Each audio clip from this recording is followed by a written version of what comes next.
Bonjour à tous. J'ai pas l'habitude de faire ça, ni de me voir, ni d'envoyer des vidéos.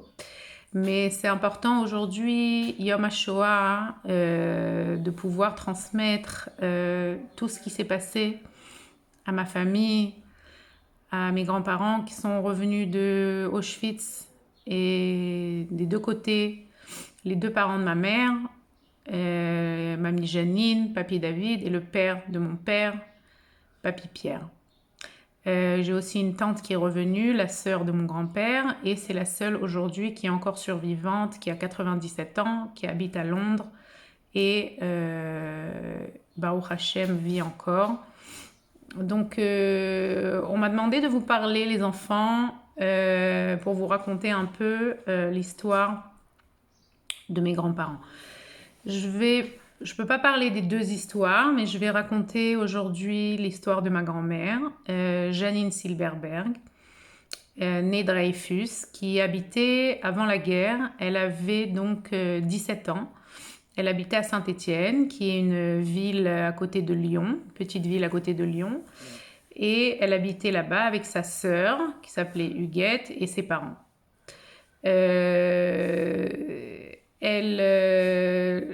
Comme je dois faire ça un peu plus court, donc je vais juste vous raconter. Je m'aide ici de feuilles que j'ai de l'histoire pour pouvoir vous citer des phrases de ma grand-mère. Donc, ce qu'il s'est passé, ils ont été arrêtés par des policiers français qui sont venus les arrêter chez eux, ses parents, sa sœur et elle, qui sont venus les chercher et les amener dans une caserne de policiers à Saint-Étienne. Ils n'avaient pas où s'évader, personne ne les avait prévenus. Et donc, dans la peur, ils ont dû aller dans cette caserne et attendre sans manger pendant 3 jours en attendant qu'est-ce qui allait leur arriver. Ensuite, c'est important de dire que après, on a appris que dans cette caserne, c'est là où elle a rencontré la première fois mon grand-père, qui est devenu après son mari, David, qui est arrivé aussi avec sa famille. Et c'est là-bas qu'ils se sont vus pour la première fois. Donc ensuite, de cette caserne, ils ont été transférés à Drancy. Je suis sûre que vous connaissez tous Drancy, qui n'est pas très loin de Paris. Donc je cite ma grand-mère. À l'arrivée du camp de Drancy, on nous a fouillés et confisqué tout ce qui avait un peu de valeur, les montres, les bijoux et les alliances comprises. On nous a donné un reçu pour nous faire croire qu'on nous les rendrait. Quelques années plus tard, j'ai retrouvé dans les archives le certificat de la fouille de mon père. Le 30 mai, après un appel nominatif des internés de Drancy, ils les ont conduits au Bourget. Et du Bourget, ils les ont embarqués dans des wagons à bestiaux. Les wagons à bestiaux, ils étaient à peu près 85 par wagon, hommes, femmes et enfants, entassés les uns contre les autres, sans avoir rien à manger, rien à boire. Un toilette qui était un petit seau pour tout le monde. Ils étaient avec monsieur, 2 personnes dont elle parle, qui étaient âgées et fatiguées. Ils étaient étendus sur la paille du plancher. Il faisait très très chaud ce jour-là. Et ils ont attendu des heures et des heures, souffrant beaucoup de la soif. Et le convoi s'est mis en route. Ils ont roulé pendant 3 jours et 3 nuits, avec un seul arrêt en Allemagne, pour vider les seaux où il y avait leurs besoins hygiéniques. Monsieur Chaud, qui était avec eux et décédé au cours de cet atroce voyage, fut transféré dans le wagon de queue. C'est le 2 juin, à l'aube, vers 5 heures du matin, qu'ils sont arrivés à destination sans savoir où l'on était. Aussitôt, on nous a fait sauter à toute vitesse sur la rampe de débarquement. La foule criait de peur. Des soldats en armes tenaient des chiens policiers, en laisse, et là, nous avons aperçu une immense cheminée, d'où sortaient par moments des flammes. Puis la rumeur a circulé qu'on était à Auschwitz, en Pologne. Par la suite, les enfants, vous saurez que cette cheminée qu'ils voyaient quand tout le monde arrivait, tout le monde parle de ça, tous ceux qui arrivent à Auschwitz, ils voyaient toute cette cheminée avec cette fumée noire. C'était donc des fours crématoires où là-bas, après qu'ils aient gazé les Juifs et ils les ont tués avec du gaz, qu'ils ne pouvaient plus respirer, ils devaient respirer du gaz, ils brûlaient ces corps dans les fours parce qu'ils n'avaient pas de place pour tous les garder et surtout pour effacer toutes leurs empreintes de ce qu'ils avaient fait. Ensuite, l'ordre leur a été donné, je cite ma grand-mère, « L'ordre nous a été donné par haut-parleur de nous mettre en 2 colonnes, les hommes d'un côté et les femmes de l'autre. À partir de là, je n'ai plus vu mon père.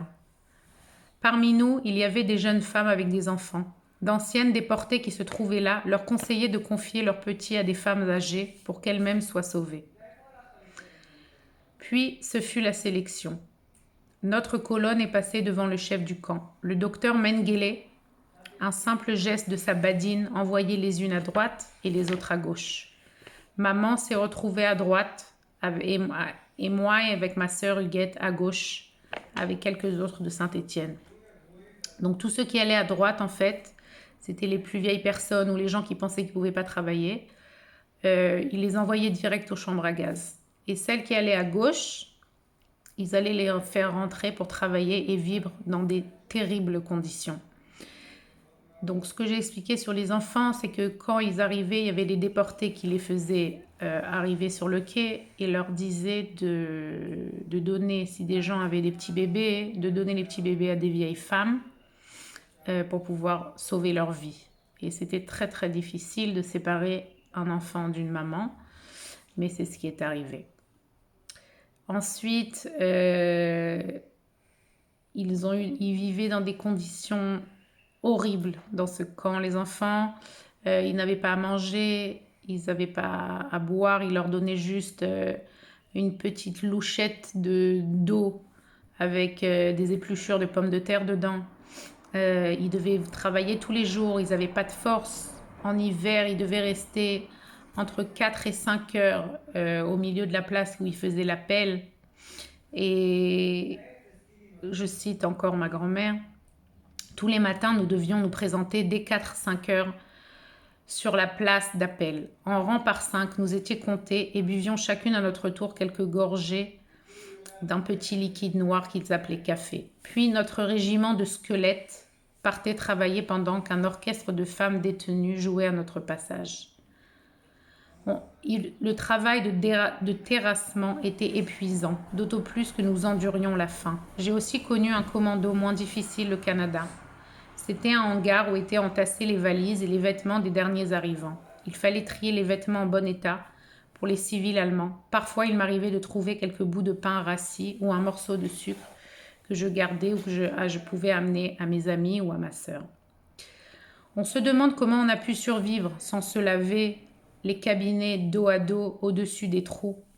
Assez fréquemment le soir, au retour du travail, les SS faisaient des sélections.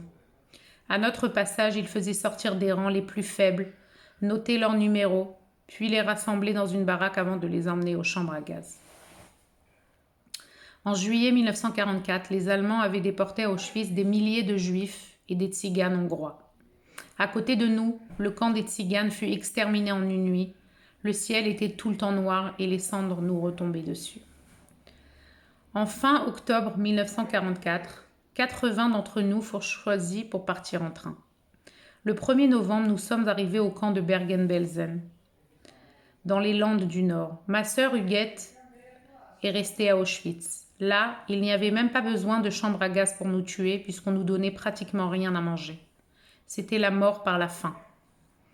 On logeait sous une espèce de chapiteau, fait de bottes de paille, recouvert d'une bâche, jusqu'au jour où tout s'est écroulé sur nous.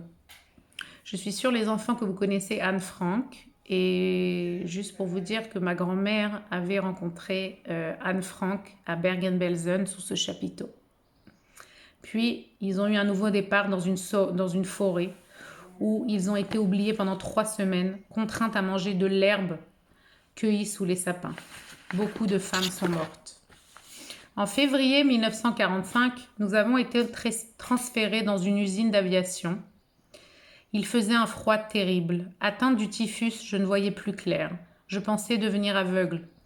Alors j'ai osé parler au chef de camp Kramer pour le lui dire. Se tournant vers ses camarades, il répondit en rigolant. Achetez-lui donc des lunettes. Dans cette usine, nous travaillions auprès de civils allemands. Un jour qu'ils se restauraient, ils me donnèrent les épluchures de pommes de terre. C'est ce que j'avais à manger. Comme les bombardements des Alliés s'intensifiaient, ils nous ont fait partir à pied vers le sud jusqu'à Weimar. Dans certains villages qu'on traversait, les gens nous insultaient. En avril 1945, nous sommes finalement arrivés au camp de Theresienstadt, à la frontière de la Tchécoslovaquie. C'est là que nous avons été libérés par l'armée rouge. L'armée rouge, ce sont les Russes, le 10 mai. Nous avons été rapatriés par la Croix-Rouge le 4 juin 1945. Je suis arrivée à Saint-Étienne. Dans le train du retour, ma grand-mère a revu David Silberberg, donc, qui est devenu son mari. À la libération du camp d'Auschwitz le 27 janvier 1945 par les Russes, la sœur Huguette de ma grand-mère était morte d'une pleurésie, d'une maladie. Personne n'est revenu de sa famille, ni son père, ni sa mère, ni sa sœur. Elle est rentrée toute seule. Elle est arrivée à Saint-Étienne. Elle a été sa cousine. Elle avait une cousine germaine qui était restée en Alsace, qui est venue la chercher à l'hôpital et qui s'est occupée d'elle après la guerre. Elle a revu David et ils se sont donc mariés quelques mois après. Ils étaient tombés amoureux. Elle nous a laissé une lettre qu'on a pu voir, qu'on a retrouvée après sa mort dans sa maison. Une très belle lettre qu'elle avait écrite et qu'on ne l'avait jamais vue jusqu'à qu'elle décède. Et je vais lire cette lettre. Si c'est trop long pour certains, vous pouvez arrêter. Mais il y a beaucoup de gens qui veulent entendre cette lettre qu'on a retrouvée, qui était à côté de son lit, qu'elle a gardé toutes ces années. Et on l'a découvert qu'après sa mort. C'est important aussi de dire que ma grand-mère était le numéro qu'elle avait sur le bras. Elle a rencontré donc la sœur de son mari, de mon grand-père, le jour où elle est arrivée à Auschwitz. Elle avait le numéro qui se suivait avec ma tante Frida, qui est donc la sœur de mon grand-père. Et donc Frida a aussi survécu et c'est comme ça qu'elle a pu en fait rencontrer David après la guerre. La lettre que j'ai trouvée est ainsi. J'ai aussi donné cette lettre à Yad Vashem pour qu'il puisse montrer à beaucoup de gens. Et c'est vraiment une lettre qu'elle a écrite le 6 juin 1945, donc juste après la guerre, la libération. Et donc c'est une lettre très très fraîche selon ce qu'elle ressentait. Donc ça a été écrit à Lyon le 6 juin 1945. Mais très très cher. J'étais très étonnée d'apprendre par chère Julienne, qui est donc sa cousine, qui est venue la chercher à l'hôpital après la guerre, que vous êtes retournée en Alsace. Je vous ai envoyé un télégramme dès mon arrivée à Lyon. Quand je vis arriver Julienne et son mari hier matin, ce fut une joie énorme.